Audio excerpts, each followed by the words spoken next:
When we come to, because we are creative beings and we continue to create, God will limit us to a certain level until He can trust us with the higher levels of creation. Now, it's important to recognize this. And God cannot trust you with this unless you are living in what? Love. Okay, that's your safeguard. Because we are creative beings. We have the power to create. Okay, we are creative beings. And so we have to be perfected in love for God to be able to trust us. As simple as that. Now, what we need to recognize is that thoughts are seeds. We all have thoughts, you know, we think all the time.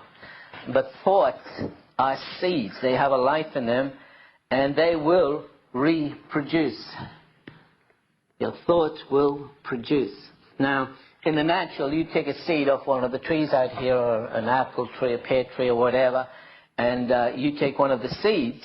That seed, tiny little seed, has in it the DNA of what that plant will become, that seed will become.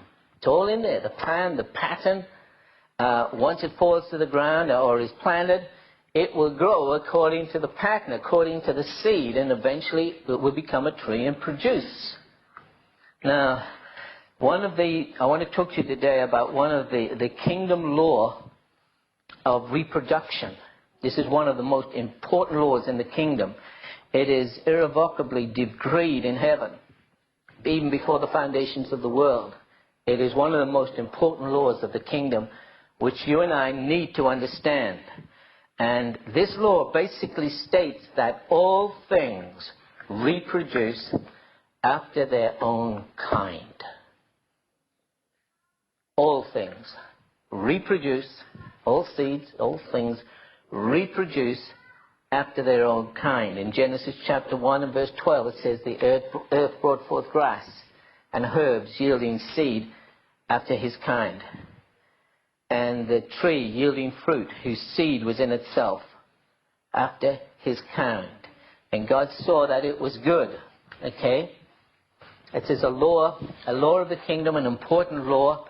All things must reproduce after their own kind. Now,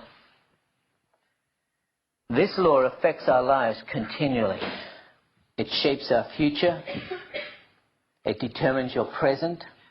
Your circumstances right now have been determined by this law. I want you to think about that. You say, we always want to blame the devil, or we blame God for not coming through, or we blame the devil, or we blame someone else. But all things reproduce after their own kind. Now, we said last week, our circumstances, that's what's around us, a situation, we have created that. You say, well, you know, I had a bad start, you know, and, you know, I was brought up and I didn't have a good start as a child and blah, blah, blah, blah, blah. It doesn't change the law. Esther had a bad start. She was an orphan. She was the least likely to succeed in Israel, as she became the queen. Okay? Now, this law is very efficient. It is unchanging. It is eternal. It is irrevocable. And it works. We plant gardens, they produce after their own kind. You plant apple seeds, they produce apple trees. However, the most subtle garden of all, where you plant most things, is that of your own heart. And what you plant there will reproduce.